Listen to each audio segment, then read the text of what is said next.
Hello everyone, मैं अनिल कुमार सैनी आपका फिर से स्वागत करता हूं प्रेपलिंग पे। दोस्तों, आज की वीडियो में हम राजस्थान के जो आरएस का एग्ज़ाम है 2021 का, इसके लिए हम आरएस के जो 2013, 2015, 2016 और 2018 में जो प्री के पेपर हुए हैं, उनमें दोस्तों हम भूगोल के जो प्रश्न हैं, चाहे वो राजस्थान का भूगोल हो, चाहे भारत का भूगोल हो, चाहे विश्व का भूगोल हो, उसके ऊपर दोस्तों हम डिस्कस करेंगे डिटेल में। दोस्तों, इन्हीं प्रश्नों के ऊपर जो 2021 का पेपर है वो डिपेंड होगा। अगर आपने प्रश्नों को करने की जो तकनीक है वो आपने समझ ली और आप ये समझ गए कि भाई प्रश्न कहाँ से आते हैं, तो आपके लिए 2021 का प्री का पेपर सोल्व करना बहुत ज़्यादा आसान हो जाएगा। चलो दोस्तों, हम इस पे चर्चा करते हैं। तो दोस्तों, हम पहले क्वेश्चन की बात करते हैं। दोस्तों, जो पहला क्वेश्चन है वो देखिए आप कि राजस्थान में पाए जाने वाले खनिज जैसे जिप्सम, रॉक फॉस्फेट, पाइराइट्स किस निर्माण में आवश्यक हैं। तो दोस्तों, जिप्सम, रॉक फॉस्फेट और पाइराइट्स, ये जो तीनों खनिज हैं, ये रासायनिक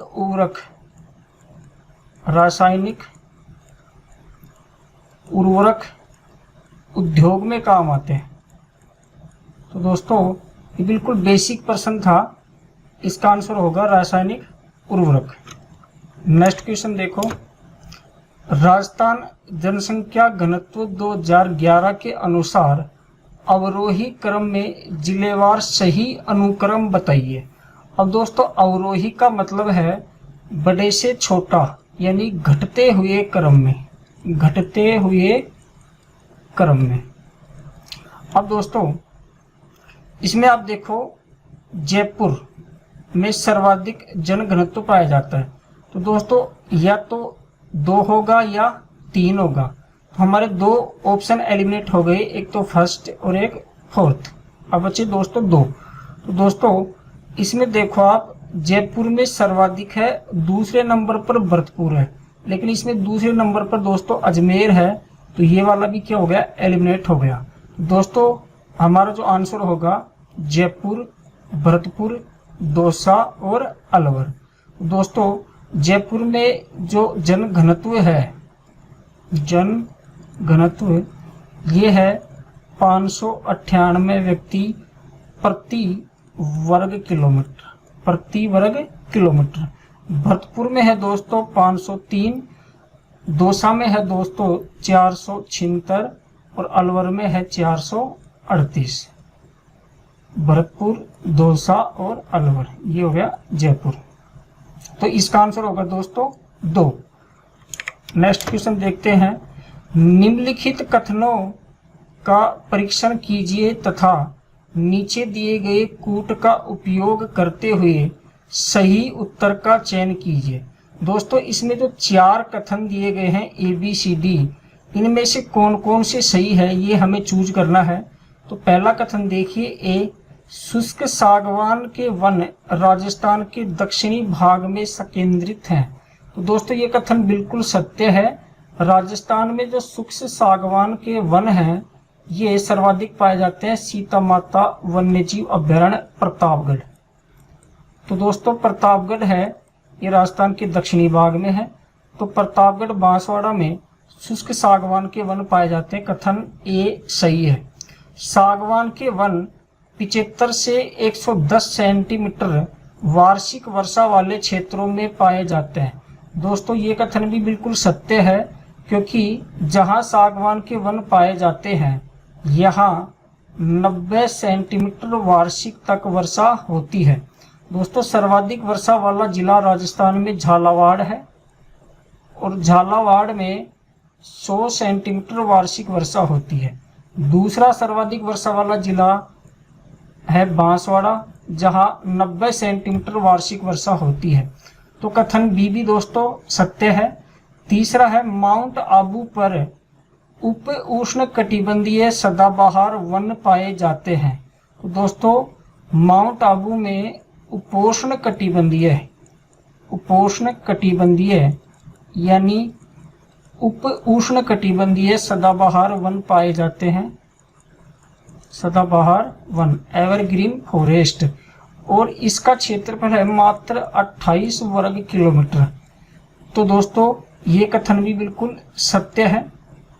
डी है, पश्चिमी राजस्थान के वन मिश्रित पतझड़ वाले वन हैं। ये कथन दोस्तों बिल्कुल गलत है, क्योंकि पश्चिमी राजस्थान में जो मरुस्थलीय क्षेत्र है यहाँ पर मरुस्थलीय शुष्क कांटेदार वन पाए जाते हैं दोस्तों, शुष्क कांटेदार वन।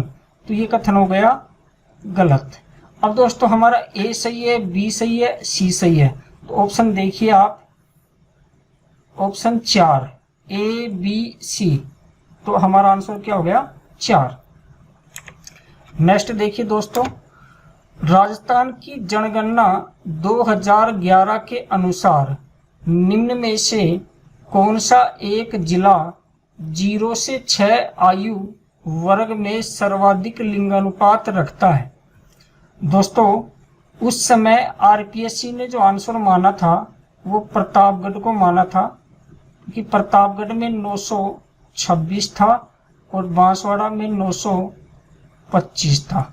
क्या था? 0 से 6 आयु वर्ग का लिंगानुपात। उस समय 2011 की जनगणना के प्रारंभिक आंकड़े आए थे, लेकिन वर्तमान में जो अंतिम आंकड़े चल रहे हैं उसके हिसाब से दोस्तों बांसवाड़ा में तो है 934 और प्रतापगढ़ में है 933। तो उस समय आंसर माना गया था प्रतापगढ़, लेकिन अब अगर ऐसा प्रश्न आ जाए तो आंसर होगा बांसवाड़ा। तो इसमें आप बिल्कुल भी कंफ्यूज ना होना दोस्तों। जो हम पेपर सॉल्यूशन कर रहे हैं ये RS 2013 का जो प्री एग्जाम हुआ था 26 अक्टूबर 2013, ये पेपर बाद में किन्हीं कारणों से रद्द कर दिया गया था। ये पेपर हम सॉल्यूशन कर रहे हैं। इसका फिर RS प्री 2013 का दोबारा जो एग्जाम हुआ था वो अक्टूबर 2015 में हुआ था, वो भी हम सॉल्यूशन करेंगे नेक्स्ट वीडियो में। फिर हम सॉल्यूशन करेंगे RS प्री 2016 और RS प्री 2018। इसमें जो ज्योग्राफी के क्वेश्चन हैं ये सभी हम वीडियो दर वीडियो देखेंगे। तो दोस्तों नेक्स्ट प्रश्न की बात करते हैं। तो दोस्तों ये कह रहा है कि वे सुमेलित कीजिए। एक तरफ तो इन्होंने दिया है लिफ्ट परियोजना और एक तरफ ये पूछ रहा है कि पीने के पानी की आपूर्ति कौन सी लिफ्ट परियोजना से कौन से जिले में होती है। तो दोस्तों सबसे पहले देखो कंवरसेन लिफ्ट नहर। तो दोस्तों कंवरसेन लिफ्ट नहर आपने सुना होगा बीकानेर को आपूर्ति करती है दोस्तों। दूसरा आप देखो, अगर आपको पूरा सब कुछ नहीं आता तो भी आप ऐसे प्रश्नों को कर सकते हो। तो दोस्तों ए में आ गया 4। दोस्तों देखो ए में 1, ए में 2, ए में 4, ए में 3। तो दोस्तों ये भी गलत है, ये भी गलत है, ये भी गलत है। ये वाला हमारा ए में 4 है। तो दोस्तों नेक्स्ट देखो गंदेली साहबा लिफ्ट परियोजना। तो दोस्तों गंदेली साहबा लिफ्ट परियोजना, इससे चूरू को जलापूर्ति की जा रही है। राजीव गांधी लिफ्ट नहर, तो दोस्तों राजीव गांधी लिफ्ट नहर है, इससे जोधपुर को जलापूर्ति की जा रही है। और गजनेर लिफ्ट नहर, तो दोस्तों गजनेर लिफ्ट नहर से बीकानेर व नागौर दोनों को की जा रही है, लेकिन बीकानेर हमारा ऑप्शन पहले ही आ चुका है। तो अब क्या बचा दोस्तों? नागौर। तो दोस्तों ए में 4, बी में 3, सी में 2 और डी में 1। हमारा आंसर होगा 3। नेक्स्ट देखिए, निम्नलिखित में से उत्तर दिशा की ओर नॉर्थवर्ड, उत्तर दिशा की ओर का मतलब हो गया दोस्तों दक्षिण से उत्तर की ओर, दक्षिण से उत्तर की ओर क्रम वाली पर्वत श्रेणी कौन सी है। तो दोस्तों दक्षिण से उत्तर की ओर, तो इसमें देखिए दोस्तों सबसे दक्षिण में है पीर पंजाल, ये और ये। तो 2 ऑप्शन हमारे एलिमिनेट हो गए, 1 और 3 बचे कौन से? 2 और 4। तो दोस्तों पीर पंजाल आती है मध्य हिमालय में, इसके बाद आएगा महान हिमालय, इसके बाद ट्रांस हिमालय की आएंगी जास्कर श्रेणी, लद्दाख श्रेणी और काराकोरम श्रेणी। तो दोस्तों पीर पंजाल, ग्रेट हिमालय, जास्कर श्रेणी, लद्दाख श्रेणी और काराकोरम श्रेणी। तो जो ऑप्शन है इसके हिसाब से सबसे दक्षिण में होनी चाहिए पीर पंजाल, फिर जांस्कर, फिर लद्दाख, फिर काराकोरम। तो दोस्तों आप देखो कि पीर पंजाल, जांस्कर, लद्दाख और काराकोरम। तो हमारा आंसर कौन सा हो गया? 2। इसको देखो आप दोस्तों, पीर पंजाल, लद्दाख, जांस्कर। लद्दाख पहले आना चाहिए था, बाद में आना चाहिए था, और जांस्कर पहले आना चाहिए था। तो इसने थोड़ा सा गड़बड़ कर दी, इसलिए हमारा आंसर कौन सा होगा दोस्तों? 2 नंबर। नेक्स्ट देखिए, पाल घाट निम्नलिखित में से किनके मध्य स्थित है? तो दोस्तों पाल घाट एक दर्रा है दक्षिणी प्रायद्वीपीय पठारी प्रदेश में, यानी भारत में आप जाओगे तो यहाँ तट के सहारे, पश्चिमी तट के सहारे पश्चिमी घाट पर्वत श्रेणी है जो नीलगिरी पे जाके रुक जाती है। इधर पूर्वी घाट पर्वत श्रेणी है, इधर नीलगिरी पर दोनों का मिलन होता है। तो दोस्तों यहाँ मुंबई है, मुंबई से एक रास्ता जाता है, मुंबई, नासिक, इंदौर होते हुए ये जाता है दोस्तों थाल घाट से, थाल घाट। फिर मुंबई, पुणे, बंगलुरु, चेन्नई, ये रास्ता जाता है दोस्तों भोर घाट से, भोर घाट। फिर दोस्तों यहाँ है कोचीन, और कोचीन से चेन्नई जाएंगे तो नीलगिरी और अन्नामलाई पर्वत श्रेणियों के मध्य से गुजरेगा पाल घाट दर्रा। तो दोस्तों इसका आंसर होगा नीलगिरी व अन्नामलाई के मध्य। इसके नीचे दोस्तों तिरुवनंतपुरम है, और तिरुवनंतपुरम से हम जाएंगे मदुरै होते हुए चेन्नई। तो दोस्तों अन्नामलाई के नीचे पालनी पहाड़ियां है, पालनी के नीचे है कार्डमम या इलायची की पहाड़ियां, पालनी पहाड़ियां या कार्डमम और इलायची की पहाड़ियां। अब तिरुवनंतपुरम से हम जाएंगे दोनों के बीच में, तो जो दर्रा पड़ता है इसको दोस्तों सेनकोटा दर्रा कहते हैं, सेनकोटा दर्रा। दोस्तों इस प्रश्न का आंसर पाल घाट, तो हमारा आंसर होगा नीलगिरी और अन्नामलाई पहाड़ियों के मध्य। नेक्स्ट देखिए, भारत में पारिस्थितिकी के सरोकार एवं उनके विषय में पारित कानूनों के वर्षों की सूची को पढ़िए। तो दोस्तों एक तरफ तो है पारिस्थितिकी सरोकार, इकोलॉजिकल कंसर्न, एक तरफ है कानून कि कौन से वर्ष में पारित किए गए थे। दोस्तों सबसे पहले देखो आप, वन्यजीव संरक्षण, वाइल्ड लाइफ प्रोटेक्शन एक्ट, ये दोस्तों 1972 में पारित हुआ। फिर है दोस्तों पर्यावरण संरक्षण, तो दोस्तों एनवायरमेंटल प्रोटेक्शन एक्ट 1986 में पारित हुआ। फिर है दोस्तों वन संरक्षण, तो दोस्तों यहाँ आप देखो वन संरक्षण एक्ट नहीं है, यहाँ देखो आप अंग्रेजी वाले में द फॉरेस्ट कंजर्वेशन पॉलिसी पूछ रहा है दोस्तों। तो दोस्तों फॉरेस्ट कंजर्वेशन पॉलिसी यानी नीति ये पारित हुई 1988 में। और दोस्तों जनजातियों एवं अन्य पारंपरिक वन निवासियों के वन अधिकारों को मान्यता मिली थी 2013 में। तो दोस्तों इस प्रश्न का आंसर होगा ए में 3, तो दोस्तों ए में 3 ये रहा, बी में 1, तो दोस्तों बी में 1 ये रहा, सी में 2, तो दोस्तों सी में 2 ये रहा, और डी में 4 ये रहा। इस हिसाब से आंसर होगा 1। दोस्तों आरएस के जो पेपर होता है प्री का, इसमें 3 प्रकार के प्रश्न आते हैं। पहला है बेसिक, जो बिल्कुल सिंपल आएगा। दूसरा है अप्लाइड, तीसरा है एडवांस। तो दोस्तों बेसिक क्वेश्चन 2-4 आते हैं, मैक्सिमम जो क्वेश्चन आते हैं वो अप्लाइड आते हैं, जिसमें इंफॉर्मेशन होगी, जैसे ये भी इंफॉर्मेशन है अलग अलग, ये भी इंफॉर्मेशन है, दोनों को अप्लाई करके इन्होंने क्वेश्चन पूछा है। तो इस टाइप के जो क्वेश्चन होते हैं ये करने में बहुत आसान होते हैं। अगर ऑप्शन में से आपके 1-2 पकड़ में आ गया तो पूरा आंसर निकल जाता है, इसलिए थोड़ा सा इस पे ध्यान रखना। आगे देखिए दोस्तों, राष्ट्रीय पार्कों एवं संरक्षण के लिए उनमें रखे हुए वन्य जीवों की सूची को पढ़िए। तो दोस्तों एक तरफ तो है राष्ट्रीय पार्क, एक तरफ है वन्य जीव कि कौन से राष्ट्रीय पार्क में कौन से वन्य जीव को संरक्षित किया गया है। तो सबसे पहले देखो दोस्तों, बांदीपुर राष्ट्रीय नेशनल पार्क है, ये कर्नाटक में है दोस्तों, कर्नाटक में है। इसमें टाइगर रिजर्व है, बांदीपुर टाइगर रिजर्व,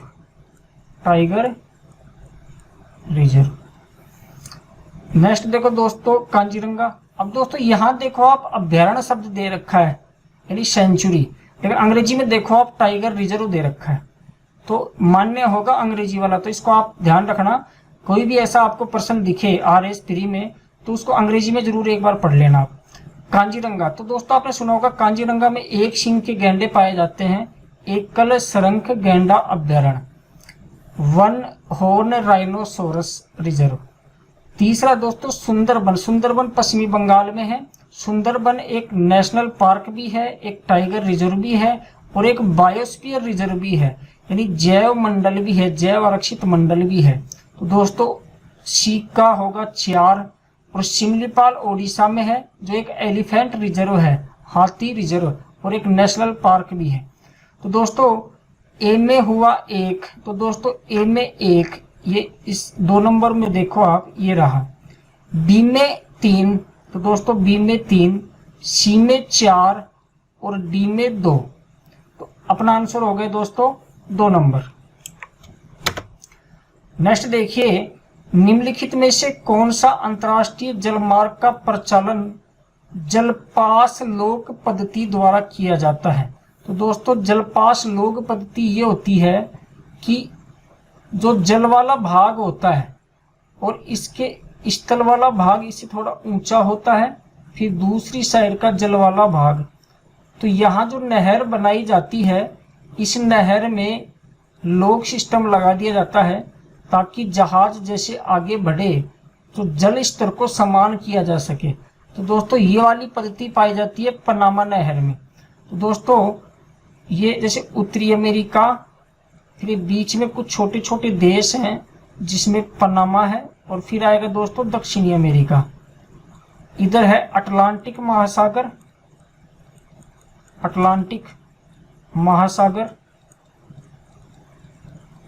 इधर है दोस्तों प्रशांत महासागर।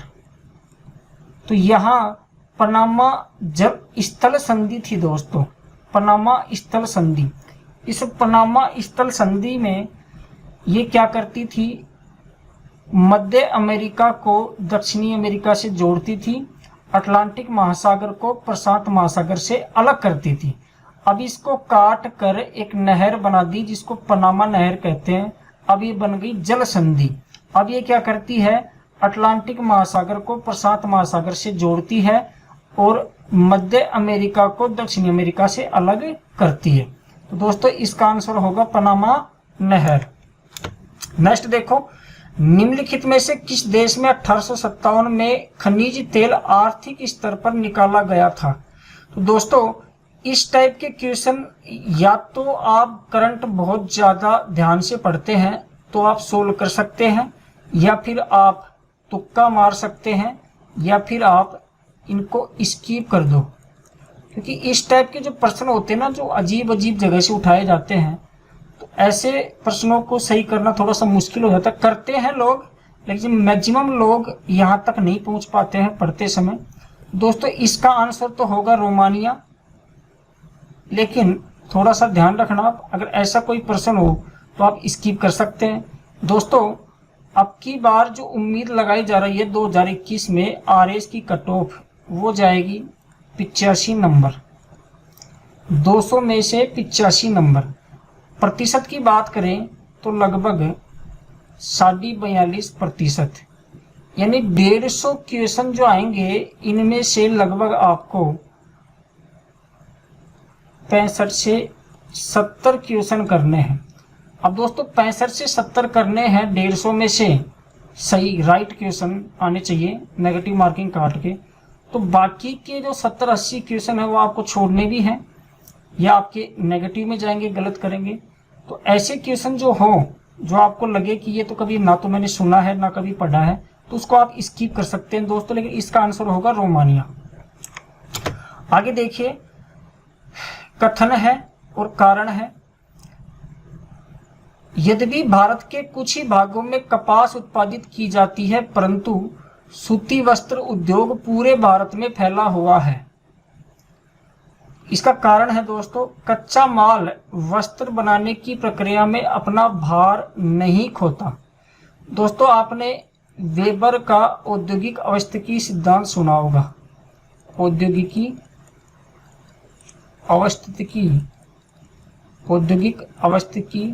अवस्थितिकी सिद्धांत। तो दोस्तों इस सिद्धांत में वेबर महोदय कहते हैं कि उद्योग 3 प्रकार से लगाए जाते हैं। अगर कोई ऐसा उद्योग हो जो फुटलूज यानी भार खोता हो, वो लगाए जाते हैं कच्चे माल के स्रोत के जगह। अगर कोई ऐसे उद्योग हो जो फुटलूज नहीं हो, तो वो मार्केट के, जहां बाजार उपलब्ध हो, बड़े बड़े शहरों, उनके आसपास लगाए जाते हैं दोस्तों। और कुछ उद्योग बीच में भी लगाए जा सकते हैं। जैसे आप देखो, लोहे इस्पात उद्योग है, एल्युमिनियम उद्योग है, या फिर पेट्रोलियम उद्योग है।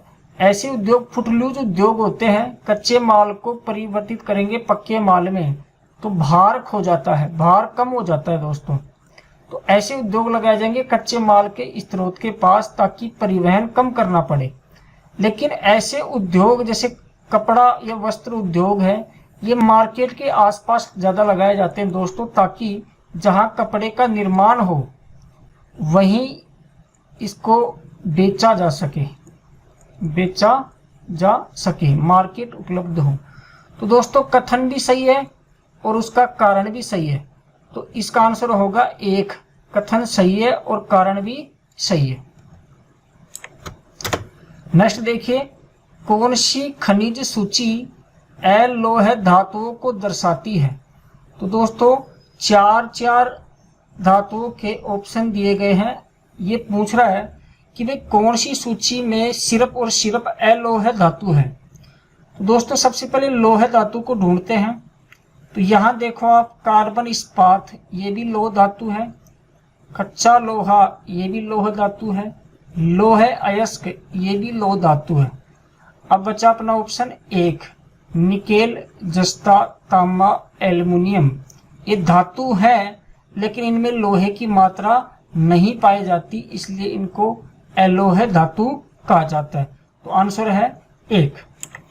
नेक्स्ट देखिए दोस्तों, भारत में इस्पात कारखानों का कौन सा समूह स्वतंत्रता के पश्चात बनाए गए थे? तो दोस्तों जमशेदपुर प्राइवेट सेक्टर का था। आपने टिस्को का नाम सुना होगा, TISCO. Tata iron and steel corporation, ये 1910 के आसपास बना था। ये वर्तमान झारखंड में स्थित है, तो आज़ादी से पहले का है।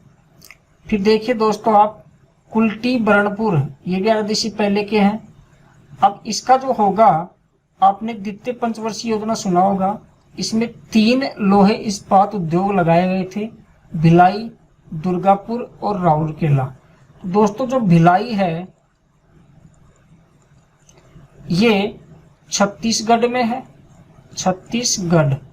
और ये लगाया गया था दोस्तों यूएसएसआर की सहायता से, सोवियत संघ की सहायता से। दूसरा है दोस्तों राउरकेला, और राउरकेला दोस्तों ओडिशा में है, और ये लगाया गया था दोस्तों जर्मनी की सहायता से। तीसरा है दोस्तों दुर्गापुर, और दुर्गापुर पश्चिमी बंगाल में है, पश्चिमी बंगाल।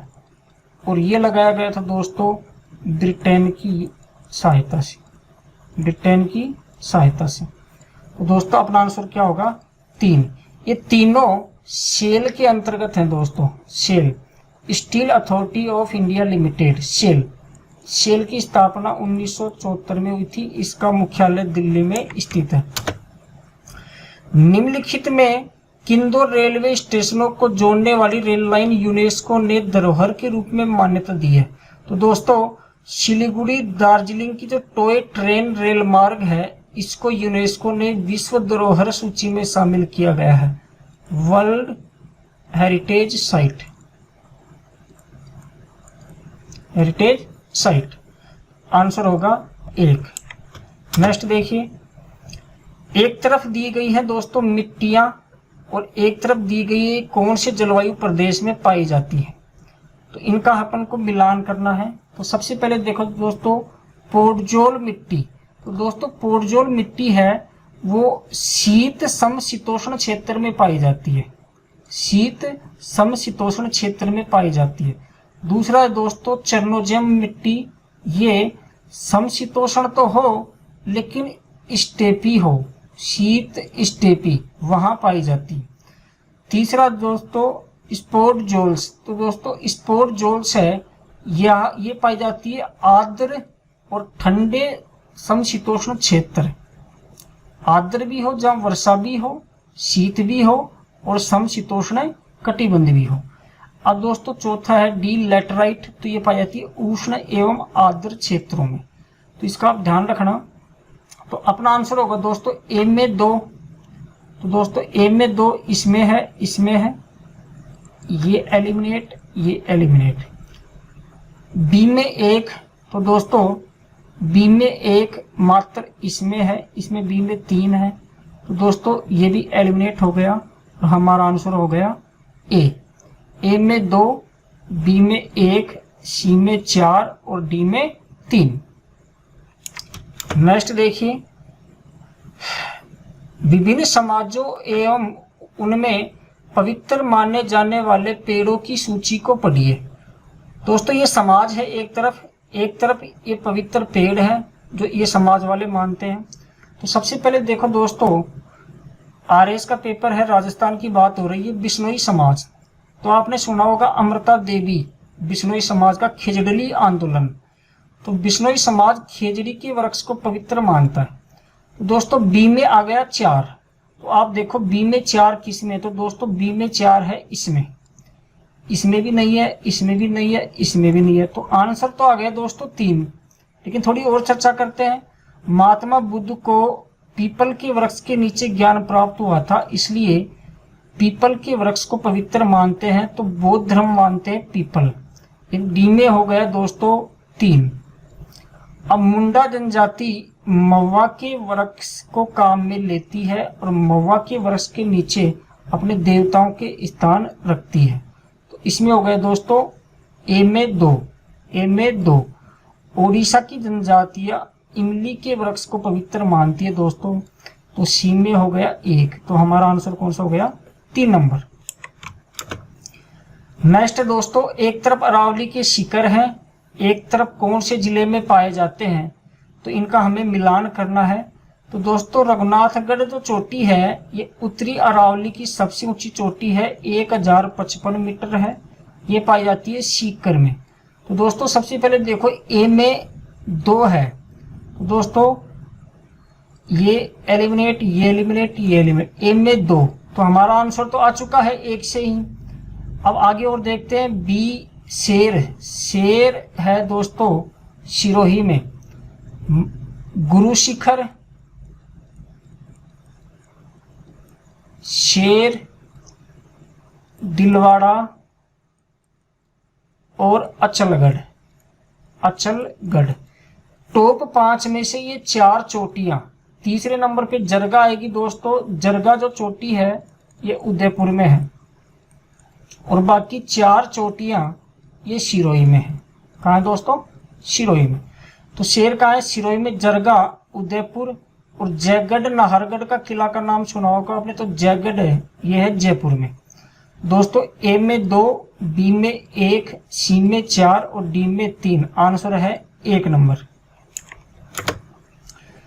राजस्थान में वृहंत सीमांत भ्रंश फैला है के सहारे।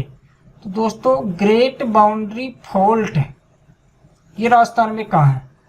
तो दोस्तों ये जो भारत है, भारत में अरावली पर्वत श्रेणी है जो गुजरात से प्रारंभ होकर दिल्ली तक जाती है, फिर गुजरात से प्रारंभ होकर और बिहार तक जाती है विंध्याचल। ये तो दोस्तों अरावली हो गई, वे विंध्याचल होगी। दोनों की जो चट्टानें मिलती हैं उनको अलग करता है GBF ग्रेट बाउंड्री फॉल्ट या महान सीमांत भ्रंश, इसको वृहत सीमांत भ्रंश भी कहते हैं। ये दोस्तों चित्तौड़गढ़ के बेगू से प्रारंभ होकर बूंदी सवाई माधोपुर तक फैला है। लेकिन ऑप्शन में आप देखो सिर्फ बूंदी और सवाई माधोपुर की पहाड़ियां हैं, तो अपना आंसर हो गया 1। ये भी नहीं आएगा, ये भी नहीं आएगा, ये भी नहीं आएगा। लेकिन अगर आगे ही ऐसा प्रश्न आ जाए तो ध्यान रखना चित्तौड़गढ़ के बेगू से प्रारंभ होता है और बूंदी और सवाई माधोपुर तक फैला है। इसको कहते हैं GBF, ग्रेट बाउंड्री फॉल्ट। ये अरावली की चट्टानों और विंध्याचल की चट्टानों को अलग करता है दोस्तों, उनके बीच में ये सीमा बनाता है। आगे देखिए दोस्तों, निम्न शहरों का औसत मासिक तापमान वितरण बहुरेख आलेख 1, 2, 3 एवं 4 से दर्शाया गया है। शहर कौन से दोस्तों? गंगानगर, कोटा, जयपुर, माउंट आबू। अब दोस्तों ये आरेख चित्र है, इसमें एक तरफ तो दिया गया है औसत तापमान सेल्सियस में, एक तरफ दिया गया है मंथ, और मंथ कौन से दोस्तों? जनवरी, फरवरी, मार्च, अप्रैल, मई, जून, जुलाई, अगस्त, सितंबर, अक्टूबर, नवंबर, दिसंबर। दोस्तों इस टाइप के जो क्वेश्चन होते हैं ज्योग्राफी के बहुत इजी होते हैं, अगर आप इनको समझ पाओ तो हम थोड़ा चर्चा करते हैं, आप ध्यान से देखो। तो दोस्तों डी में माउंट आबू है, और आपको पता है कि माउंट आबू जनवरी में भी माउंट आबू में सबसे कम तापमान रहता है, फरवरी, मार्च, अप्रैल, मई, जून, जुलाई, अगस्त, सितंबर, दिसंबर तक सबसे कम तापमान रहता है। दोस्तों सबसे कम मतलब आप देखो सबसे कम कौन सी लाइन में है? ये रही डी वाली, ये 1 नंबर में है। दोस्तों माउंट आबू में डी में आ गया 1 नंबर। ठीक है दोस्तों, अब हम दूसरा, जैसे कोटा को, जयपुर को अभी आप छोड़ो, हमने माउंट आबू ले लिया और अब गंगानगर की बात करते हैं। तो दोस्तों गंगानगर पश्चिमी राजस्थान में है, उत्तरी पश्चिमी राजस्थान में, यानी मरुस्थल में है। मरुस्थल ये जिला है, यहाँ अरावली है, जयपुर भी इधर है और कोटा भी इधर है। तो आप देखो दोस्तों मरुस्थल में क्या क्या घटनाएं हैं जलवायु। वर्षा की बात करें तो वर्षा कम, तापमान की बात करें तो शुष्कता होती है, इसलिए गर्मियों में तापमान अधिक मिलेगा और सर्दियों में पाला गिरेगा। सर्दियों में न्यूनतम हो जाता है कम तापमान, यानी पाला। गर्मियों में तो दोस्तों 45-50 डिग्री तक हो जाता है, और सर्दियों में कई बार माइनस में भी चला जाता है। तो दोस्तों माइनस में भी चला जाता है। ठीक है दोस्तों, अब वर्षा कम है तो आप देखो जून में मानसून आता है, जून, जुलाई, अगस्त, सितंबर, ये मानसून के महीने रहते हैं। तो जहां वर्षा होगी वहां तापमान थोड़ा कम हो जाएगा, और जहां वर्षा नहीं होगी वहां तापमान बराबर बना रहता है। तो अब देखो दोस्तों, आप ये मोटी लाइन है, इसको देखो डार्क वाली, कि यहाँ जैसे ही अप्रैल मई में जाएंगे तापमान बहुत हाई हो जाएगा, 40-50 डिग्री।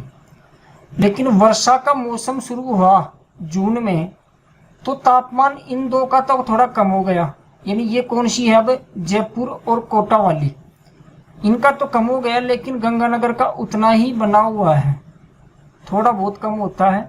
और ये देखिए आप अक्टूबर तक बना हुआ है उच्च तापमान। जैसे ही सर्दियां शुरू हुई अक्टूबर के बाद तापमान अचानक से गिरेगा और कई बार पाले की स्थिति आ जाती है। तो इससे ये साबित हुआ दोस्तों, ये जो डार्क वाली लाइन है, ये जो डार्क वाली लाइन है, ये लाइन किसकी है दोस्तों? गंगानगर की, यानी ए की। और ये पहली वाली लाइन है, ये थी किसकी? डी की, किसकी? माउंट आबू की। तो दोस्तों हमने देखा कि ए में तो है 4 और डी में है 1। तो दोस्तों ए में तो 4, तो दोस्तों ए में 4 ये रहा और डी में 1 ये रहा। डी में 1 यहाँ भी है, लेकिन ए में 4 नहीं है। तो हमारा आंसर क्या होगा दोस्तों? 4 नंबर। इस टाइप के, अब दोस्तों यहाँ और कुछ भी नाम दे देता, जैसे बांसवाड़ा दे देता, यहाँ जोधपुर दे देता, तो इस टाइप के क्वेश्चन को आप कहीं पढ़ नहीं सकते, याद नहीं कर सकते हैं। ये आप जब प्रश्न आएगा तभी थोड़ा सा दिमाग लगा के आप ऐसे प्रश्नों को सोल्व कर पाएंगे। नेक्स्ट देखिए, राजस्थान के मानचित्र में वन्यजीव अभयारण्यों की स्थिति 1, 2, 3, 4 से प्रदर्शित की गई है। मानचित्र के नीचे दिए गए क्रम से इन्हें पहचानिए तथा उत्तर दीजिए। दोस्तों 1, 2, 3, 4 ये मानचित्र में कुछ अभयारण्यों की स्थिति दी है। तो यहाँ कौन कौन से हैं? सबसे पहले आप ये देखो कौन कौन से हैं। बंद बारेठा है, नाहरगढ़ है, सीता माता है, फुलवारी की नाल है। दोस्तों बंद बारेठा भरतपुर में है, नाहरगढ़ वन्यजीव अभयारण्य जयपुर में है, सीता माता वन्यजीव अभयारण्य प्रतापगढ़ में है और फुलवारी की नाल वन्यजीव अभयारण्य उदयपुर में है। हमारे पास ये इंफॉर्मेशन आ गई। तो अब देखो दोस्तों 1 नंबर, तो यहाँ जयपुर जिला है दोस्तों, तो यहाँ आएगा नाहरगढ़। तो 1 नंबर में दोस्तों नाहरगढ़ कहाँ है? इस वाले ऑप्शन में और इस वाले ऑप्शन में। 2 नंबर में है दोस्तों बंद बारेठा, इधर भरतपुर जिला है, तो ये कौन सा आएगा? बंद बारेठा। तो दोस्तों 2 नंबर में बंद बारेठा कहाँ है?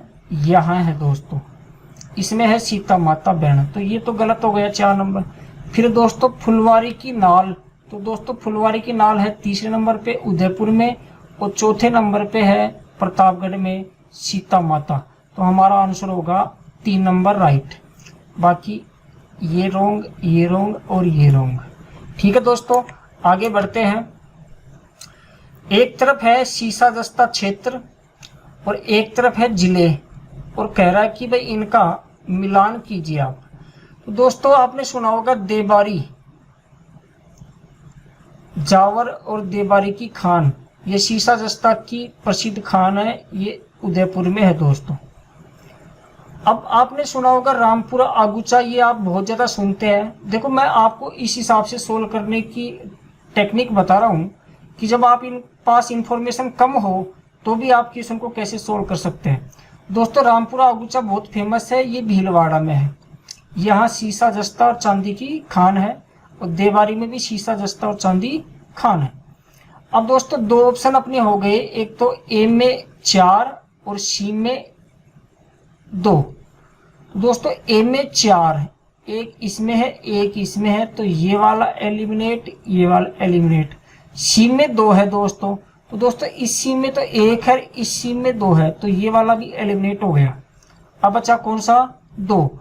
ए में 4, बी में 3, सी में 2 और डी में 1। तो दोस्तों राजपुरा दरीबा है, ये राजसमंद में है, और चौथ का बरवाड़ा है, ये सवाई माधोपुर में है।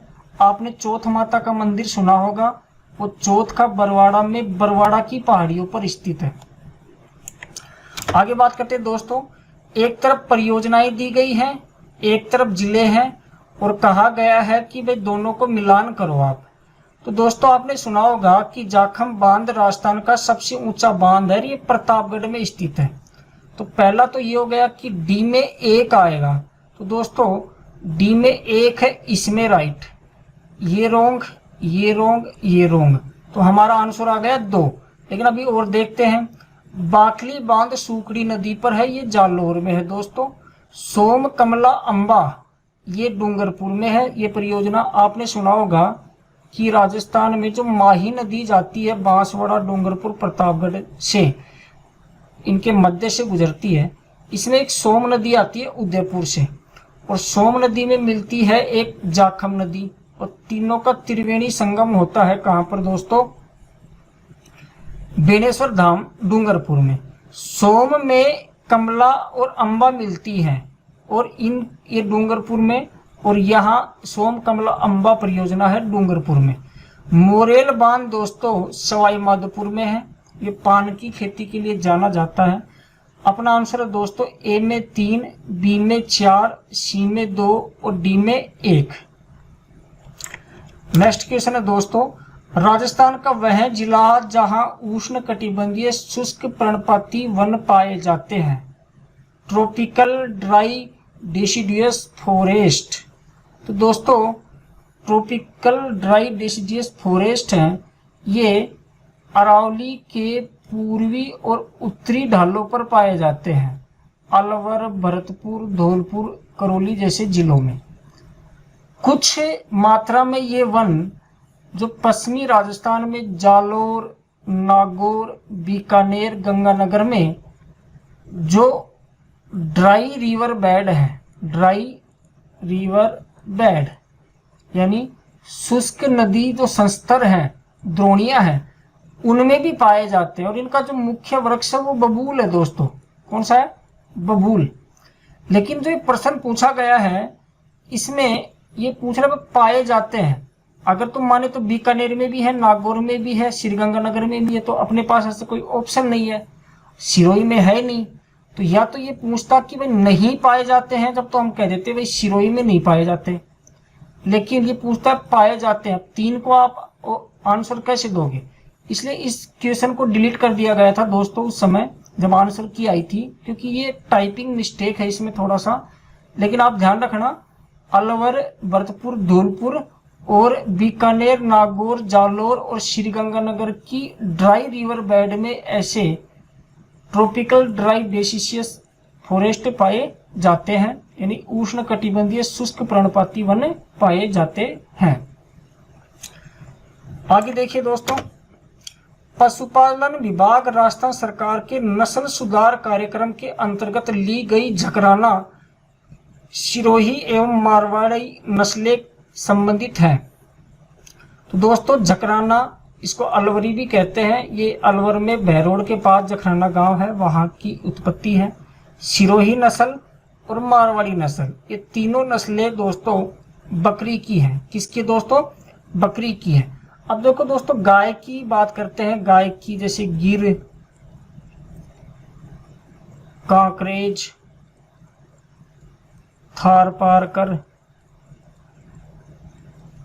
राठी, नागौरी, मेवाती, हरियाणवी,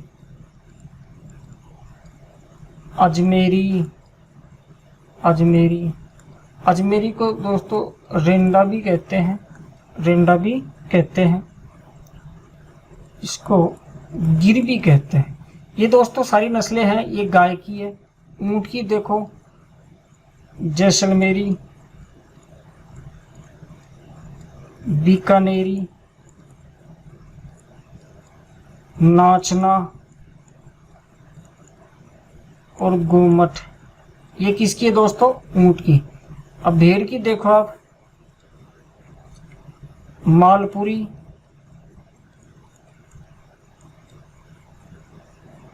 चोकला, सोनाड़ी, नाली, पुंगल, मगरा,